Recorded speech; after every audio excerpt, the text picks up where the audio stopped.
Bom dia a todos e todas. Estamos aqui com a Carolina Arlota. A Carolina Arlota é professora na Universidade de Oklahoma de Direito Internacional, Direito Comparado, Direito Constitucional também. E tem um LLM, um SJD, que é como se fosse o nosso doutorado, né, em Direito nos Estados Unidos pela Universidade de Illinois, em Champaign. Carol, seja muito bem-vinda aqui no nosso curso, no nosso laboratório, e fica à vontade para fazer sua apresentação. Então, bom dia a todos. Eu gostaria de começar agradecendo a esse convite da professora Carolina Azevedo e essa generosa introdução. É muito bom estar com vocês falando nessa manhã, ainda que brevemente, né, sobre o direito internacional da energia. Eu vou tentar, mas sempre há alguns percalços, né? Vamos ver se eu consigo compartilhar a minha tela. E a ideia é que vocês usem o PowerPoint, né? A gente use, na verdade, para termos um início, uma base para a nossa discussão de hoje, né? Deixa eu maximizar aqui. E a minha ideia é falar por mais ou menos uns 40 minutos, de 30 a 40 minutos, dependendo do, vamos dizer assim, do ritmo em que vamos. Eu gostaria de sugerir, se vocês topassem, que vocês tivessem a câmera ligada, porque aí dá para eu ter um pouquinho de ideia. Essa interação do Zoom, ela é bastante limitada, né? Quando a gente fala ao vivo, a gente consegue ver os rostinhos, né? Então, seria interessante se vocês tivessem a câmera, porque dá para ver um pouquinho do retorno de vocês. Mas, se não, totalmente entendo, não há qualquer problema. Então, eu imagino que vocês já estejam conseguindo ver a minha apresentação, o share screen. Perfeito. Assim, Então, são assim, algumas sugestões de tópicos que eu venho trabalhando. Eu desenvolvi aqui na Universidade de Oklahoma, na Escola de Direito, enquanto professora visitante, esse curso de Direito Internacional da Energia. Então, é um curso inteiro, é um semestre inteiro. E eu venho pesquisando especificamente a parte de mudanças climáticas e políticas relacionadas à contenção, redução específica de gases de efeito estufa, né, os GH, greenhouse gases, que vocês vão ver no PowerPoint, que está assim, construindo em cima, atualizando a palestra que eu dei em 2019 na USP, e com uma literatura mais atualizada, né, especificamente o que tem de transição agora, né, aí já pegando carona na sugestão da professora Carolina. Pela primeira vez a gente está vivendo um contexto em que é economicamente viável investir não só na transição energética, mas, de maneira geral, em nos livrarmos de óleo, gás, fossil fuels, né, os combustíveis fósseis de maneira geral. Então, lógico que não quer dizer que a gente vai reduzir zerar gás em 5 anos, mas o paradigma internacional já reconhece gás como uma energia de transição. Então, nessa linha de princípio, a gente vai começar com o que é esse direito internacional da energia, então uma introdução bem básica, dando um contexto para vocês, né, de quais são as matérias, um pouco de autores, quem pesquisa o que, desde quando, e por que a gente precisa, ou seria interessante pensarmos esse direito da energia agora, direito internacional da energia nesse momento atual de transição, enfim. E aí eu gostaria de propor alguns estudos de casos, que é o tratado, o Energy Charter Treaty, onde está havendo muita discussão, tipo agora, finalzinho de março, o próprio advogado geral da União Europeia já disse, né, que especificamente a previsão do artigo em que se tem obrigação de submeter disputas para arbitragem internacional, ele está violando a legislação da União Europeia, né, ao argumento de usurpação da corte, e lógico, também estou louca para falar com vocês sobre o Acordo de Paris, que tem sido objeto específico, né, aí mais da minha pesquisa direta, dentro desse contexto, né, de Direito Internacional da Energia, e depois alguns apontamentos finais, né? Mas já bastante interessada de ouvir a opinião de vocês e dúvidas, enfim, questões. Então, nessa linha de introdução, né, quem vem publicando, né, e vem articulando essa autonomia do direito internacional da energia, o professor Kim Talos, da Finlândia, e aqui ele está vinculado a uma universidade americana, que ele está desenvolvendo um centro, na verdade já implementou, né, e estou tentando botar a Universidade de Oklahoma também nisso, mas vamos ver como isso vai prosseguir. O professor Rafael Efron está na Inglaterra. Então, e esse artigo que eu estou usando como base para a gente, né, é um artigo de 96, mas que dá uma, vamos dizer assim, uma contextualização, um zoom geral, né, na verdade não muito foco, mas um panorama em termos não só de especificidade desse direito da energia, mas também do que a gente precisa em termos de questões para pensarmos esse direito. Então, já vem havendo um movimento, né? E a gente tem artigos de 2010, 2013, 2018, como vocês estão aí na apresentação, e essa conceituação de direito da energia que engloba, né, vamos dizer assim, óbvio, direito de petróleo, inclui, né, o gás natural e transações correlatas, mas também trata especificamente de questões afetas à mudança climática. Então, especificamente, o que a gente considera do ponto de vista de energia nuclear, como que a gente reconcilia essa grande, vamos dizer assim, se pensarmos em termos de um triângulo, né? A pressão para que as nações continuem a crescer, então você quer aumentar o GDP, com acesso a qualquer energias, mas especificamente a baixo custo, com o cumprimento de obrigações internacionais, né? Então, essa importância direta e os efeitos práticos da disciplina.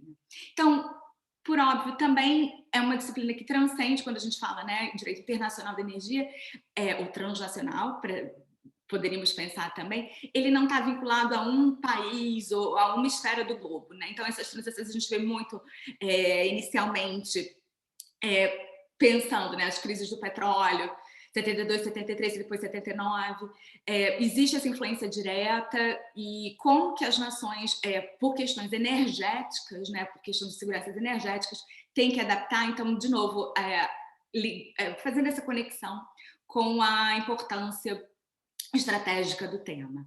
E hoje em dia o que a gente está vendo também é essa pressão por uma justiça climática, uma justiça energética, né, que tenta reconciliar não só os países em desenvolvimento com os países desenvolvidos, mas também domesticamente, né, os mais excluídos, as minorias, com, vamos dizer assim, a maioria de um determinado país, né? Então, essas tensões domésticas e internacionais que o direito da energia, internacional da energia tem que conciliar, estudar, enfim, e implementar em termos de inclusão.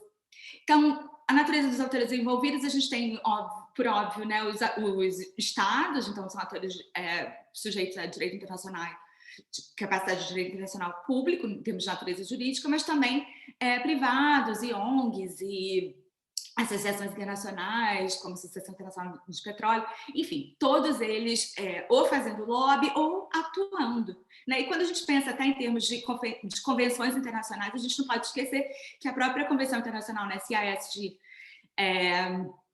quando fala para a venda de goods, o petróleo, por exemplo, barris de petróleo, eles são considerados mercadoria, né? Então, isso também estaria incluído. Então, a gente vê essa conexão mais ampla, né? E essa internacionalização e padronização que já vem, né, foi maximizada junto, mais ou menos em 2008, quando a gente tem, até 2000, quando a gente tem uma globalização bastante forte. Com a crise de 2008 também teve essa parte de padronização bastante implementada, porque tivemos os atores envolvidos, fosse para saírem de contratos, fossem para modificar essas cláusulas iniciais. Então, a gente vê também uma característica específica do direito internacional da energia, essa interdisciplinariedade, onde temos geólogos, onde temos economistas, políticas públicas em geral, todos esses atores envolvidos, né, para pensarmos, engenheiros, enfim, né, quando a gente pensa em energia nuclear, implementação, toda a parte de segurança, então, direito à medicina, como que isso tem que ser tratado e considerado quando teremos esses institutos sejam tratados, sejam regulações sejam as chamadas best practices, né, que são notadamente soft law, mas que a indústria termina adotando, ou as partes envolvidas, né, por serem o que a gente chama de corrida para o topo, né? As melhores práticas e, portanto, que vão maximizar, seja lucro, seja a parte de segurança, né? Segurança que safety mesmo, nessa tradução, vamos dizer assim, própria. Então, quando a gente pensa dessas fontes, elas são fontes de direitos que são afetas tanto da parte de óleo e gás, como nuclear, como renováveis, como também de conservação do que há hoje em dia, né? Então, a gente pode pensar um direito internacional da energia também como um direito em que os países, e a gente vê a Holanda, né, por exemplo, já dizendo que não vai explorar determinadas reservas de deep water, né, por questões climáticas. Então, também faz essa conservação bastante direta.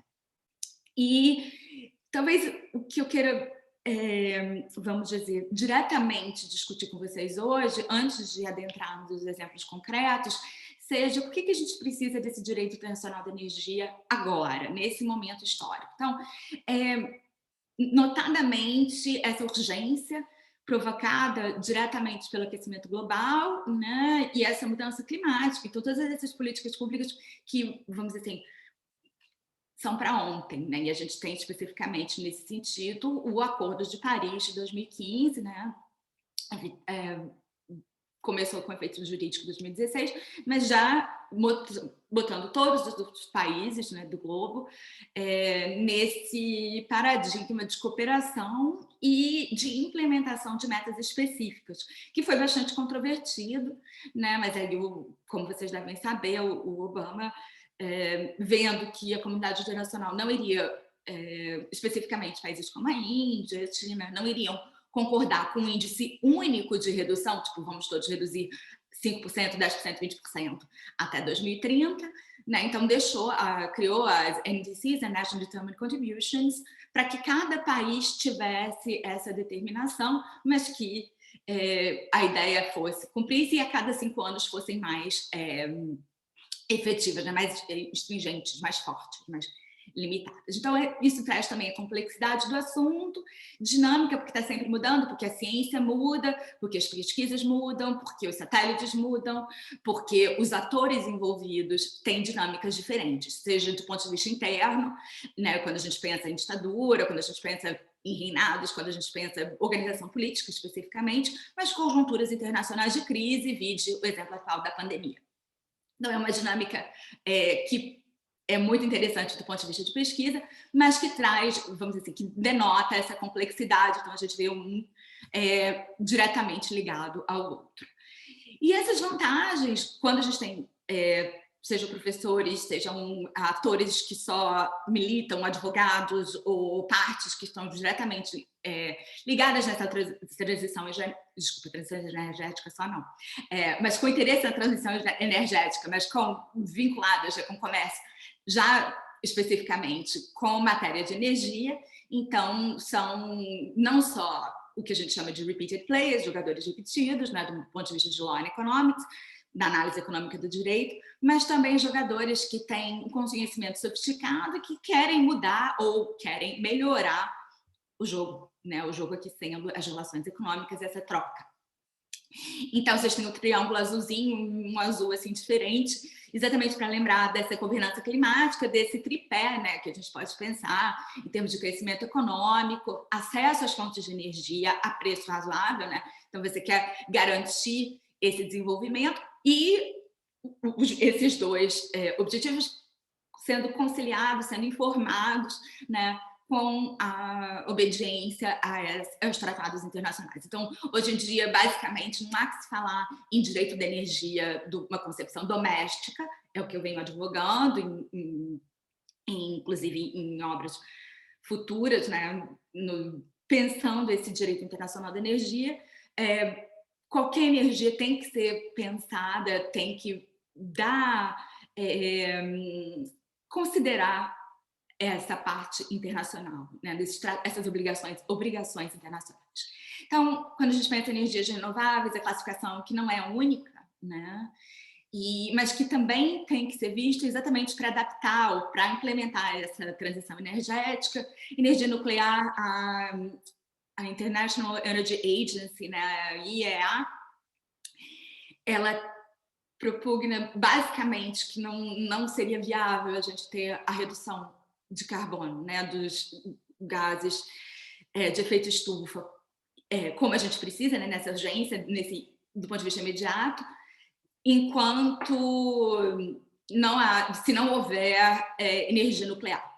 Mas isso não é uma política energética implementada por todos os países, né? A gente sabe, por exemplo, que a Alemanha fez uma opção de divest, né, de sair da energia nuclear, né, e continua, vamos dizer assim, eles têm outras fontes, mas e há, inclusive, arbitragens internacionais agora exatamente por esse fechamento, mas a ideia deles é que até 2022 não haverá mais essas usinas nucleares plugadas ao sistema nacional, né? Então, é bastante interessante quando a gente vê as escolhas de política pública no que toca à matriz energética principal de determinadas jurisdições. Eu trouxe a Alemanha especificamente como exemplo, porque a gente compara com a França, que também é desenvolvida, que também está na Europa, e que tem mais de 60% vinculado à energia nuclear, em termos de geração de energia, né? Então, quais são as vantagens de energia nuclear? Do ponto de vista de emissão de carbono, é limpa, né? Não é necessariamente poluente, mas também produz um lixo nuclear tóxico, né? Que tem que ser acondicionado por décadas. Então, assim, são vamos dizer assim, esse trade-off, né, os prós e os contras que cada país tem que analisar. Informando isso, né, o desenvolvimento sustentável, que é essa ideia de desenvolver, sim, e isso é particularmente interessante, dando essa aula para o Brasil, por isso, uma vez mais, essa oportunidade de agradecer, de ouvir também vocês nesse aspecto, né, porque eu já estou mais afastada, né, e também de entender que há uma história em termos de organismos, de atores internacionais, especificamente países que têm um histórico de poluição bastante significativo, especificamente Estados Unidos. Então, quando a gente pensa em desenvolvimento sustentável, é um outro tripé, né? Então, a gente pensa em conservação, em não poluição ambiental, a gente pensa também no desenvolvimento econômico e social, que veio agregado a isso, né? E, lógico, é o desenvolvimento econômico. Então, são essas facetas que têm que ser, uma vez mais, consideradas não isoladamente, mas como um todo, né? E quando a gente pensa em desenvolvimento social também, só para eu não esquecer, uma nota mental aí, no acesso a importância do acesso à tecnologia, né? Em geral. Falando em tecnologia, a gente tem o CCUS, Carbon Capture, Usage and Storage, também conhecido como CCS, né? Carbon Capture and Storage, que é um assunto fundamental quando a gente pensa em direito internacional da energia, porque envolve essa parte de propriedade intelectual, envolve também essa redução efetiva, né? Por exemplo, a China está usando bastante CCS, CCUS, porque tem usinas ainda de carvão, então eles estão implementando isso até para justificar. É bastante controvertido, também por causa disso, porque, né, você acha por estar mitigando, né, e dependendo da tecnologia, você vai mitigar, vai reduzir a poluição, mas você ainda vai estar poluindo. Então, de novo, a gente vê esses prós e contras operando.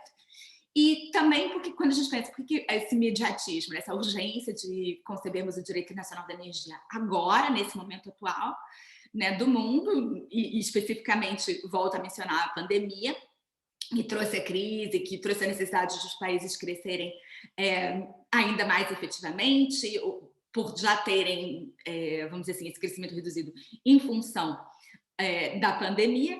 Temos também investimentos internacionais. Quando a gente pensa nessa necessidade de atrair investimentos internacionais são especificamente os países assinando tratados internacionais, sejam bilateral investment treaties, né, quando são entre dois países, ou tratados multilaterais, como é o caso do Energy Charter Treaty, né, que o ECT, que a gente vai analisar rapidamente em breve, e essa ideia de que eles vão, o país que está sendo signatário vai se comprometer a não interferir diretamente com o investimento estrangeiro, né? Então ele garante essa não interferência indevida, e há vários princípios, que não vai discriminar, que não vai confiscar, que não vai colocar exércitos. Se a gente está pensando, por exemplo, em um investimento internacional e que seja,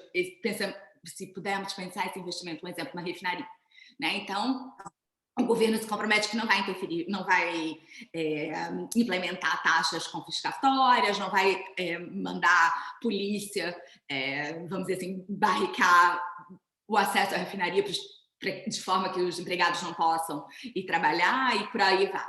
Então, vamos dizer assim, nesse meu exemplo, por que essa refinaria seria um investimento, né? Então, o que é tão interessante quando a gente pensa especificamente do ponto de vista de arbitragem internacional em investimentos, né? Essa proteção, quando a gente pensa de investimento estrangeiro, no meu exemplo da refinaria, é uma quantidade significativa de capital, que é por um período longo, de médio a longo prazo. Ninguém constrói uma refinaria em um dia, né? E tem todo o investimento.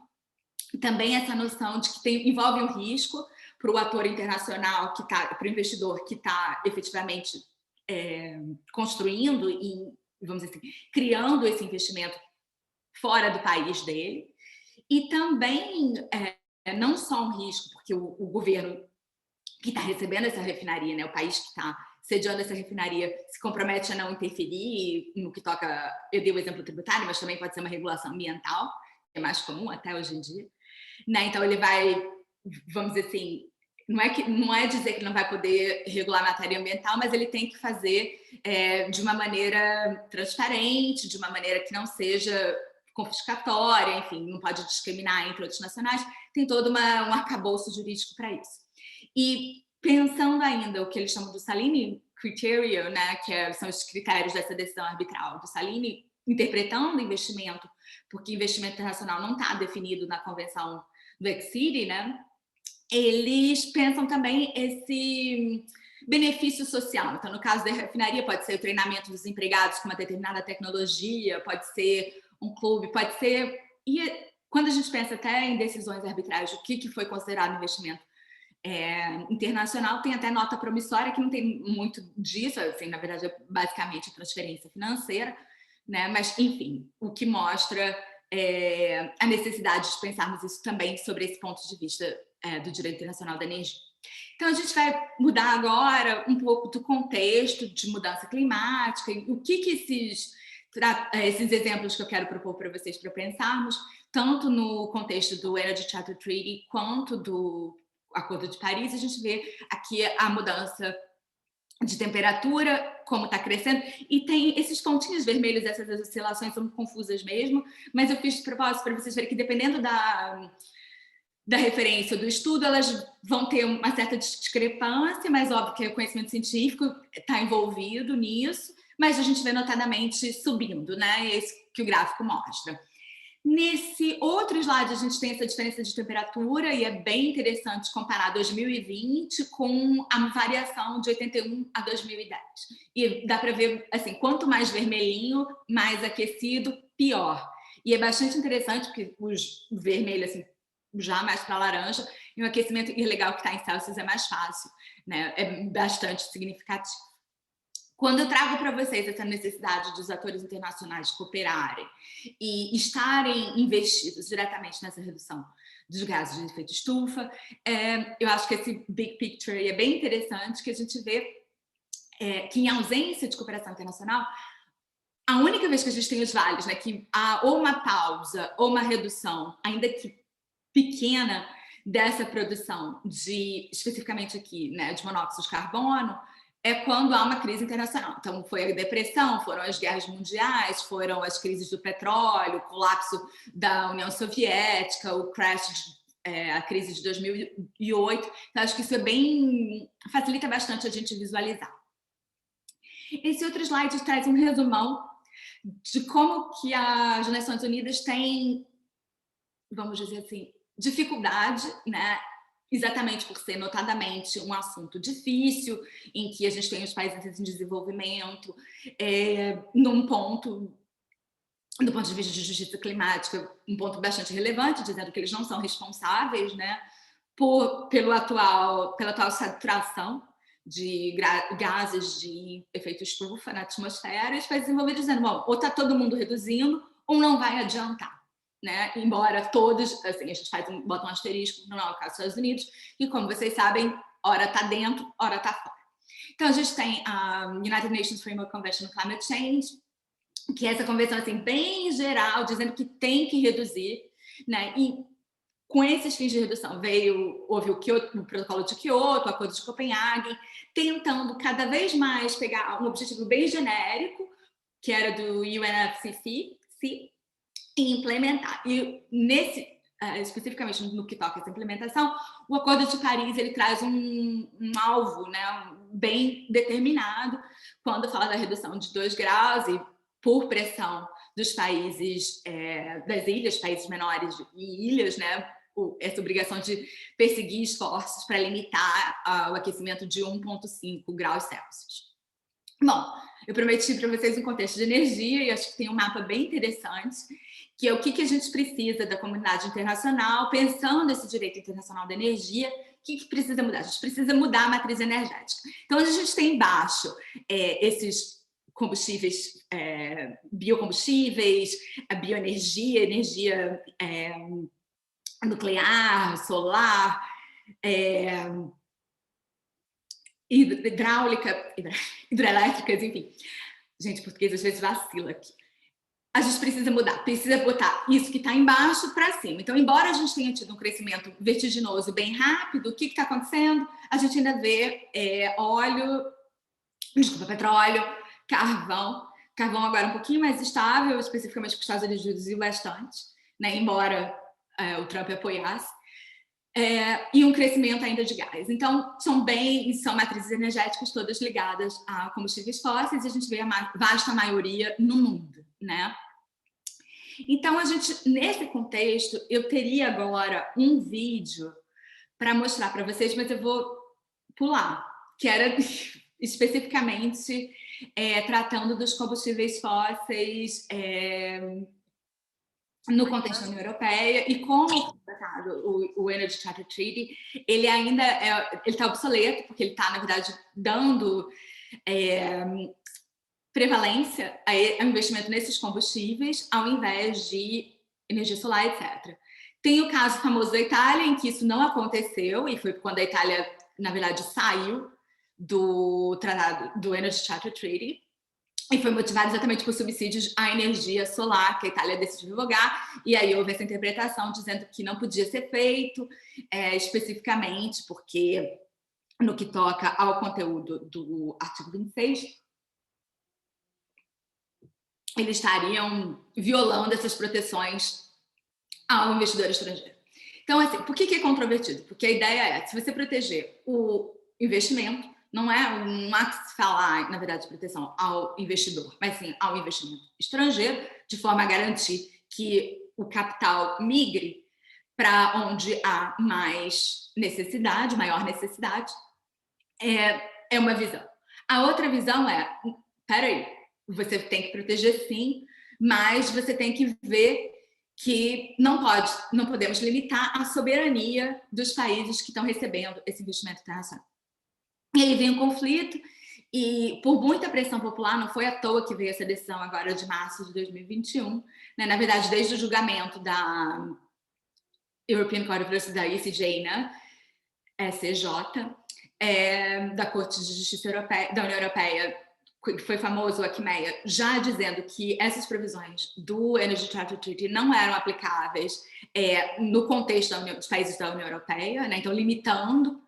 E aí vem essa tensão, porque eles estão dizendo, não, embora o Energy Charter Treaty esteja agora já na segunda fase de modernização, como eles estão chamando essa modificação, que está desde o ano passado, vem essa ideia de que eles estão saindo da Europa, e foi um tratado, vamos dizer assim, com mais de 54 países, né, o Energy Charter Treaty, que veio para, vamos dizer assim, favorecer investimento dos países que eram integrantes do bloco soviético.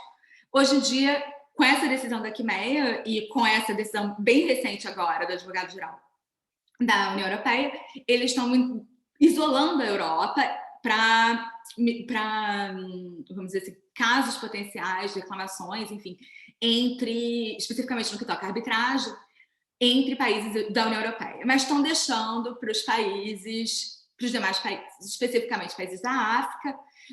A Nigéria, desde o ano passado, já está como membro associado, salvo engano. E aí, o que está acontecendo?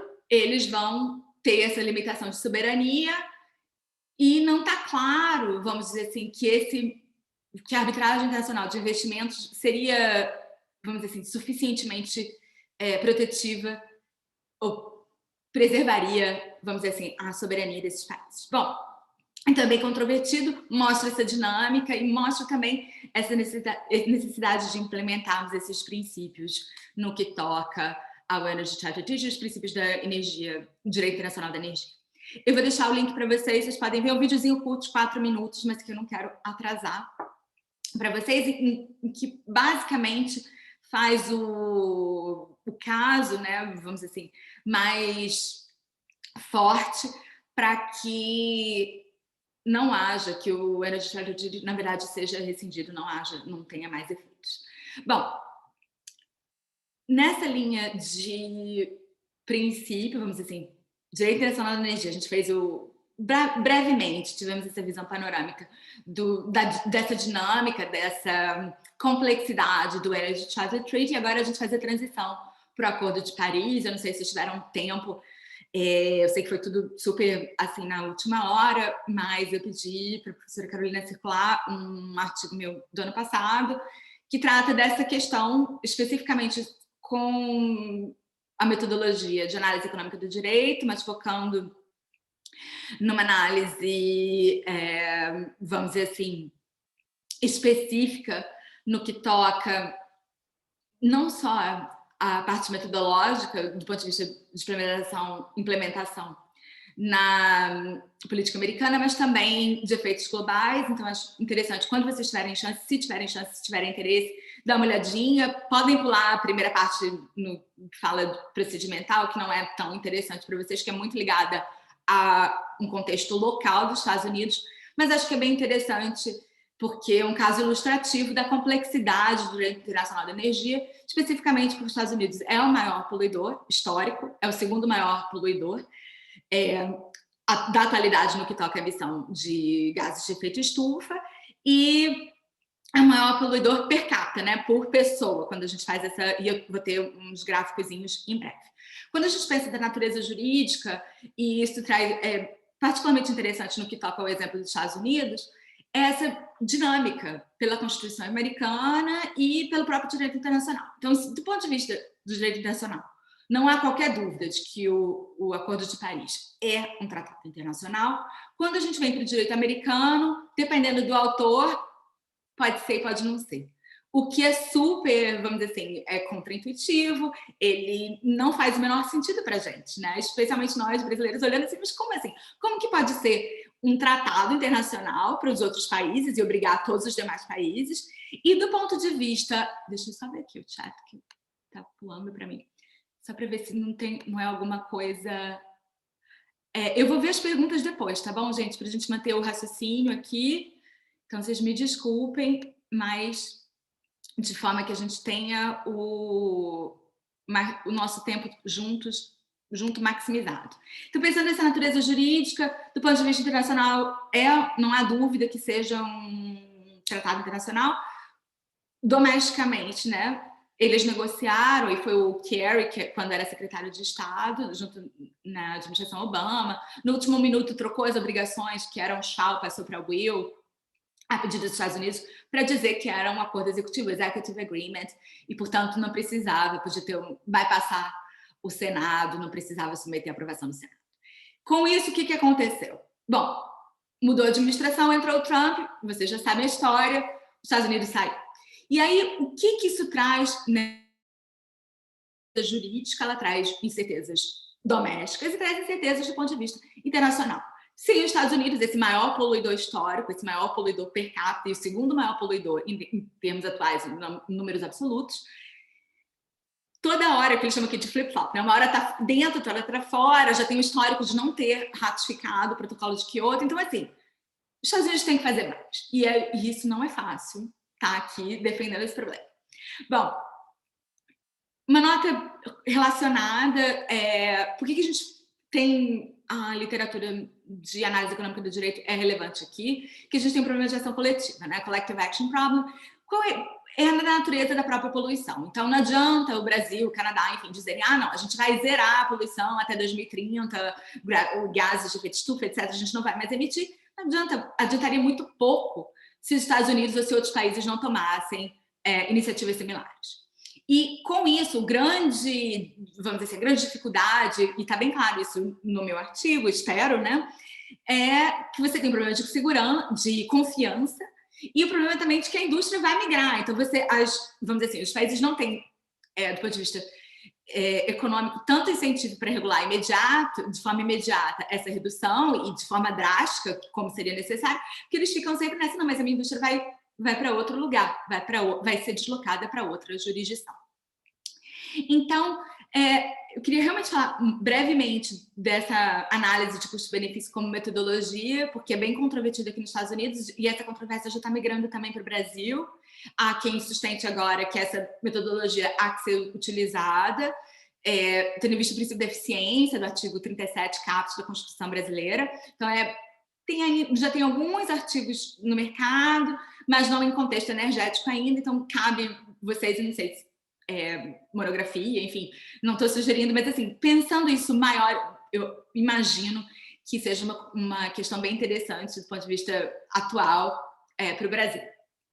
Então, esse argumento econômico ele é feito basicamente nessa análise de prós e contras, de custo-benefício, o que a gente chama custo, o que a gente chama benefício, e conceitos que não podem ser definidos a priori, mas sim que tem que considerar o interesse. Você tem que ver quais são os interesses em jogo, quem são os titulares desses interesses, né? E para aí determinar o que vai ser custo, o que vai ser benefício, né? Em função de quem. O princípio da Common but Differentiated Responsibilities ou Capabilities, que exatamente veio, né, da United Nations Framework Convention on Climate Change, que também está implementado e protegido no Acordo de Paris.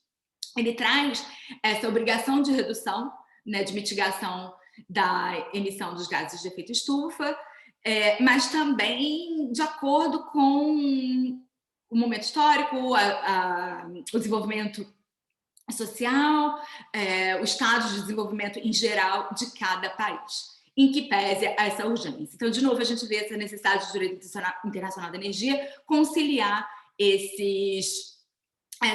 vamos dizer assim, essas vertentes, esses princípios, essa tensão, né, e ver qual é a força resultante que vai prevalecer.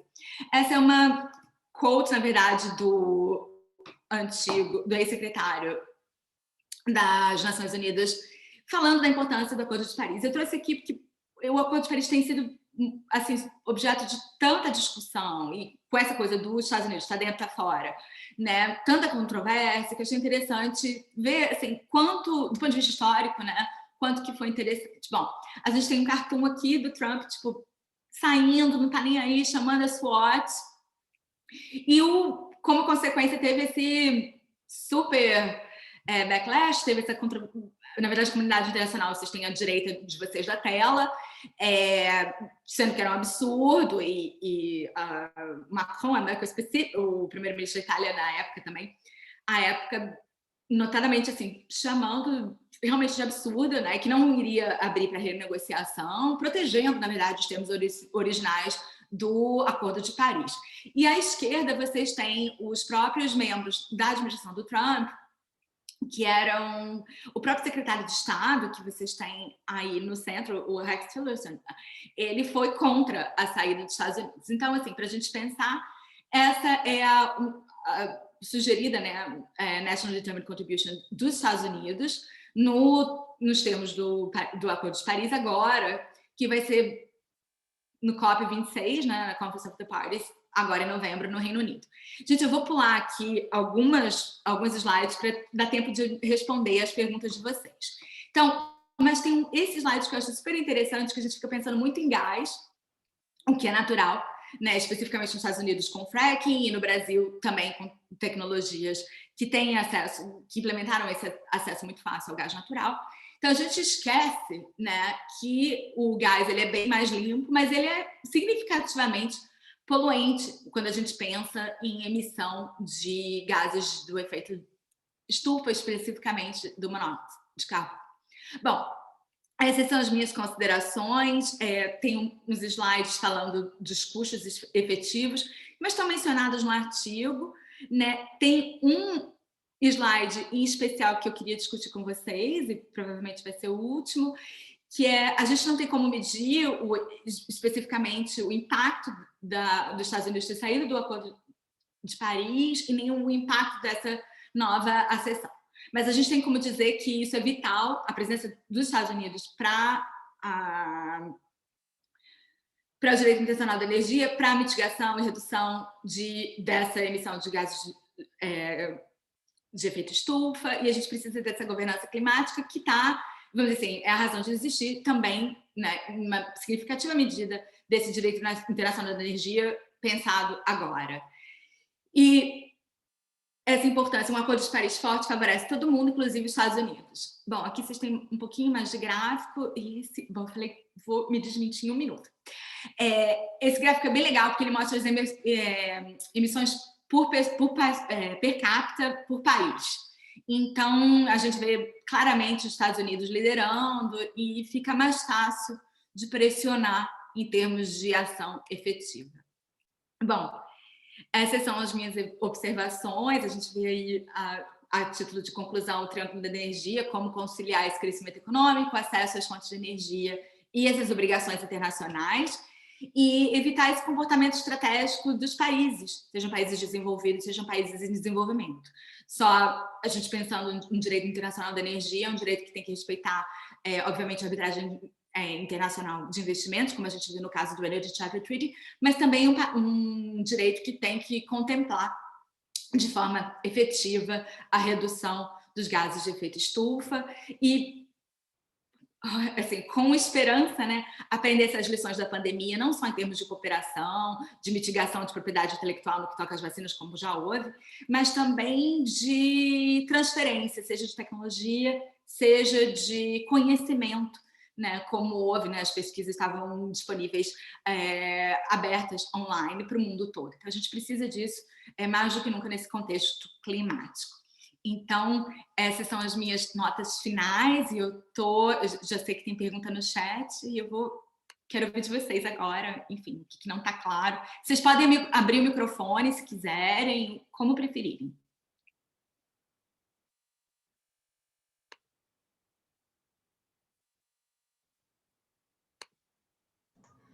Tem uma pergunta aqui do Youssef, Carol. Tá. Qual seria o impacto jurídico internacional do Acordo de Paris para países em desenvolvimento como o Brasil? É verdade que trava ou dificulta investimentos em modelos tradicionais de energia, como diz o ex-presidente Trump? Youssef, obrigada pela pergunta super interessante, pela paciência, que eu vi que você já tinha postado antes. Obrigada, Carol, por estar lendo. Mas sim, é super controvertido, né? O que é interessante que o Trump, a meu ver, e é isso também um artigo em boa parte falando, ele estava muito focado em, aspas, proteger esses empregos da indústria de carvão, porque pensa assim, um curral eleitoral, né? Do ponto de vista de política pública, do ponto de vista de votos no Electoral College aqui dele. Então, ele tinha especificamente estados que têm um valor nesse Electoral College, que é a Pensilvânia, enfim, que tem bastante, ainda uma economia atrelada ao carbono. E aí ele achou que o Acordo de Paris reduzia. Mas não é verdade. Por quê? Porque a própria indústria, primeiro os Estados Unidos, a National Determined Contributions, já do Obama, elas não foram ambiciosas o suficiente. Elas estavam seguindo as projeções em que o próprio mercado já estava saindo do carvão, fosse para gás, fosse para energia mais limpa, né? Inclusive energia renovável. Então, assim, essa é a primeira falácia do ponto de vista, a meu ver, né? Eu sou suspeita, né? Há outras, inclusive no meu artigo eu cito outra literatura, é um debate, mas a maioria hoje considera que isso, em termos do ponto de vista de política pública, é uma visão imediatista e do ponto de vista, mesmo considerando imediato, quando você vai fatorar esses empregos que serão perdidos, eles são empregos que, com a ajuda do governo federal, eles podem facilmente transitar para fontes mais limpas. Então, do ponto de vista assim, financeiro, compensa? Não compensa. Seja a curto prazo, seja a médio e longo prazo. E é isso que o Biden está navegando tão bem, imagino eu, que vocês já estejam acompanhando também, né? Quando os Estados Unidos, no primeiro dia, né? Janeiro 20, logo quando ele tomou a posse, ele já falou que os Estados Unidos iria estar de volta no Acordo de Paris e, realmente, pelos termos do tratado, um mês depois, 19 de fevereiro, estava efetivamente já de volta e implementando políticas públicas, vamos dizer assim, objetivando essa eficácia significativa da redução dos gases de efeito estufa. E eu não tive chance de falar que não deu tempo, gente, mas o Biden, inclusive, ele está não só com monóxido de carbono, quando a gente pensa assim, o custo social do carbono, né? Para cada tonelada de greenhouse gas especificamente emitida na atmosfera, o dano que isso vai causar, o Biden ele está controlando, ele não está considerando só monóxido de carbono, ele está considerando dióxido de carbono. Ele está considerando também outros gases, né? Que são, e aí atualmente a gente está falando em custo social desses greenhouse gases, não mais do carbono. Então, a gente vê um comprometimento, né, do ponto de vista de política pública e de direito da energia também, porque isso vai migrar, é a tendência, né, não fique limitado para os Estados Unidos.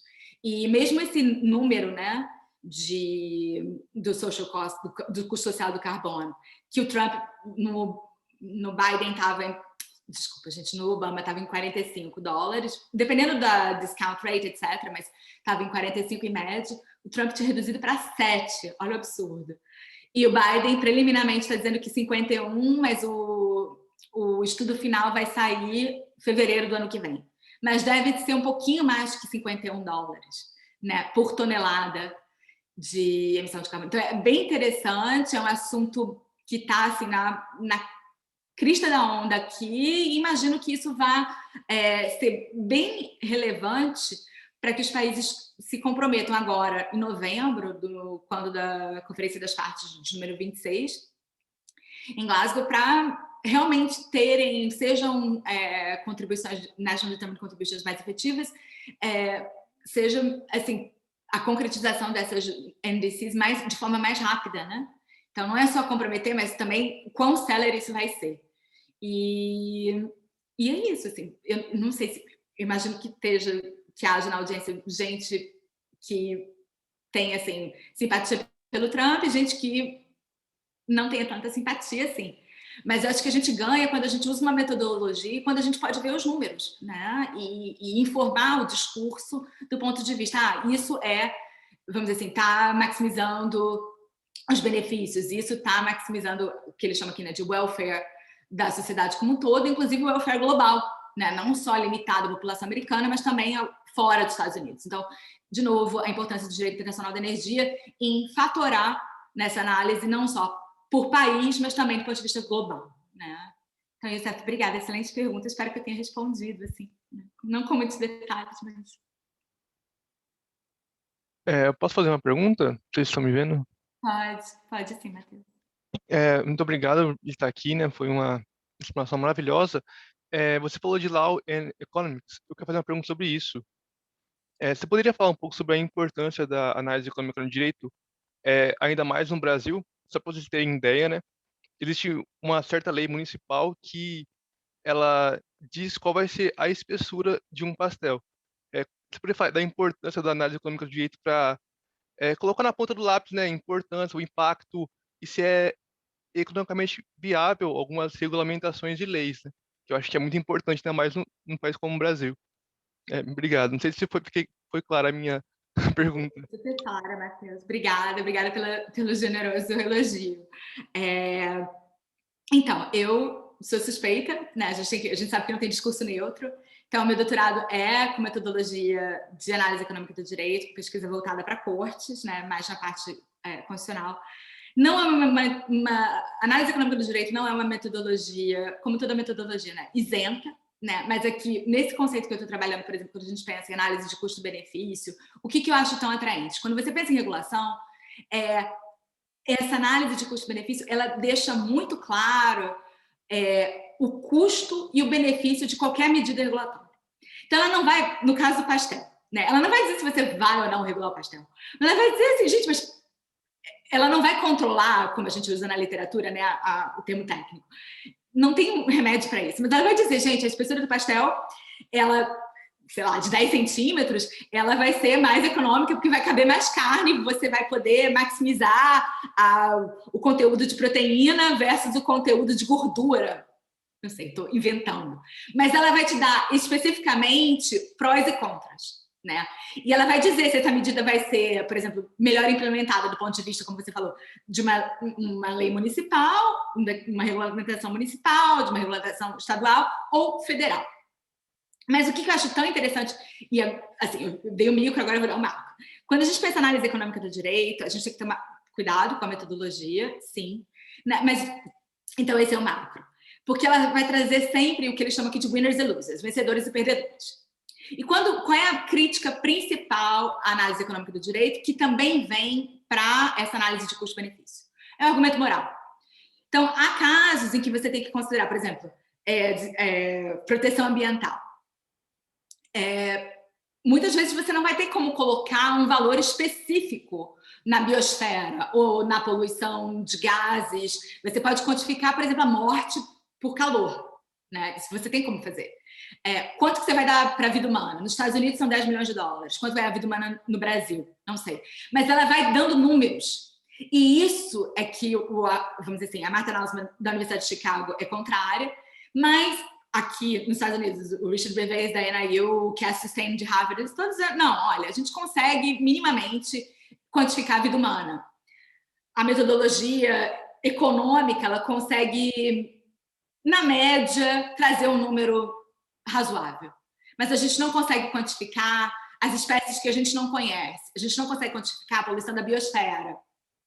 E isso, a metodologia não avançou significativamente ainda. Em que pese isso, qual é o argumento principal? Que, bom, tá, a gente entende que não pode dar valor. Mas a gente, sei lá, pensa naquele exemplo do Goldfish, né, que é famoso, que houve argumentação e foi desviado, né, tudo para que se protegesse essa espécie. Por outro lado, você tem que considerar que, bom, embora haja espécies que você não conheça e que a gente talvez nem vá conhecer, e que tem que, portanto, proteger, seja por prevenção, precaução, enfim. A gente tem que considerar que é um mundo de... eles chamam de limited resources, né? São recursos econômicos limitados. Então, a gente concorda, racionalmente, que, embora você não consiga quantificar, do ponto de vista de quantificar, que o termo melhor seria monetarizar, né, essa biosfera, a gente consegue dizer que a gente não quer gastar o orçamento inteiro do Brasil para proteger apenas a biosfera. Porque, obviamente, vai faltar regulação para o pastel, vai faltar regulação de medicina, de medicamento, enfim. Então, de novo, esses prós, esses contras, que a análise econômica do direito, especificamente aqui, né, essa vertente que eu estou trabalhando em termos de metodologia, uma faceta específica da análise econômica do direito, que é a análise de custo-benefício, ela ilustra, ela dá para o regulador, ela dá para o administrador, ela dá para a população civil, ela informa o debate. né? Você, quando vê os números, a gente tende a confiar mais, então tem esse problema, né, do bias, mas tem também essa noção de que ela dá argumentos que, vamos dizer assim, você não fica tanto no populismo, né? Você tem um valor base, né? E eu espero que eu tenha respondido. Matheus, eu sei que o Youssef está com outra pergunta. Carro elétrico é um novo, já tem controvérsia também nisso, assim, quanto que vai ser, o que tem que, na verdade, se teria que dar ênfase ao carro elétrico, ou especificamente nos Estados Unidos a política pública de transporte coletivo, né? Então ônibus e metrô ao invés de carro, né? Então aí tem os excluídos e, vamos dizer, essas pessoas que têm menos recursos econômicos, que, vamos dizer assim, o Tesla hoje em dia é muito caro, é BMW, né? Então, quem que vai comprar? Quando que vai ficar mais barato? Quando que vai ficar acessível? São questões interessantes, e transporte ainda é um setor bastante poluente do ponto de vista de greenhouse gases. Então, assim, o debate está aberto. Então, muito obrigada pelas perguntas. Eu estou disponível por mais 5 minutinhos. Se vocês tiverem, eu também não quero atrasar a aula de vocês, mas podem mandar. Carol? Eu não sei se tem mais alguma pergunta, eu até acho que não. Eu sei que a gente combinou um horário que vai estar super apertado, então eu só queria te agradecer mais uma vez por essa exposição, foi ótima. Foi bom para dar uma boa introduzida em tópicos que eu quero trabalhar também aqui na UFRJ, né, no Direito Internacional. E indagar, assim, se você acha que da época que eu estudei aí, né, já tem quase 10 anos, para cá, o que mudou de lá para cá? O que você acha que melhorou? Eu lembro que nas aulas de Direito da Energia a gente tinha alguns debates, principalmente em renováveis, por exemplo. Eu lembro que tinha um debate porque eles colocavam aqueles... eu não sei exatamente como é que era o nome daquilo. Tipo cataventos, né? Os cataventos no mar. E aquilo ali tinha uma briga porque destruía ali a imagem daquela enseada. Como é que isso avançou, né? Porque, na verdade, a gente precisa fazer uma transição mesmo, né? E todas essas energias também renováveis encontram barreiras. Você acha que isso mudou aí nos Estados Unidos? Essa jurisprudência avançou ou continua com bastante resistência? Eu acho que é uma excelente pergunta, e dependendo do estado, você vai ver, por exemplo, Massachusetts está implementando direto, né? Eles têm fazendas inteiras eólicas e não estão nem aí para a vista, querem produzir, e é muito interessante porque é um estado bem frio, e eles têm uma tecnologia, porque as pás, né, elas congelam, então você tem que evitar que congele, então é super avançado, assim, é bem interessante. Aqui em Oklahoma tem bastante. Eles estão exatamente na sua linha, né? Eles fizeram essa transição e hoje em dia, porque tem muito tornado, como você lembra, espero que não, eles estão aproveitando isso, né? Que depende da geografia do lugar. Então, mas o que é legal, e essa coisa do federalismo americano, eu dei 2 exemplos, né? Oklahoma bem republicano, Massachusetts mais liberal. Mas eles têm, o Biden agora está vindo com tudo, né? Energia eólica, renovável de maneira geral, especificamente eólica. Então, existe um projeto federal de implementar. Agora, ele vai passar no Congresso? Fica a pergunta. Mas eu acho que você está certíssima, já mudou sim. Especialmente mudou, penso eu, porque está economicamente mais barato, né? Então, você tem incentivos. Poluir está ficando caro. Não porque tem o polluter principle, né, que você está incorporando o custo de poluição ou o social cost of carbon, não por causa disso, mas simplesmente porque está mais acessível. A tecnologia flexibilizou e essa tendência vai, vamos dizer assim, está mais barato no Brasil, está mais barato nos Estados Unidos, está ficando acessível em geral, né? E eu acho que são tópicos que, assim, adoraria desenvolver também com você, enfim, vamos pensar aí no futuro, mas tem, assim, do ponto de vista do direito comparado, do ponto de vista, vamos dizer assim, do Brasil ser né, esses basic countries que eles chamam, né? Agora, né? Brasil, China, África do Sul, enfim, Índia. Está tendo uma tensão internacional que é bem interessante e que eu acho que ajuda até comparar com os Estados Unidos para ver que os outros países estão conseguindo, apesar do atual atual presidente do Brasil, né? A gente não pode... É uma coisa que toda vez que eu apresento, volta e meia tem assim, mas e a Amazônia? Tipo, eu nem terminei de apresentar, falando dos Estados Unidos, assim, sempre vem, mas e a Amazônia? Eu falei, gente... Mas, vamos dizer assim, de maneira Certa geral... fixação, né, que as pessoas têm pela Amazônia.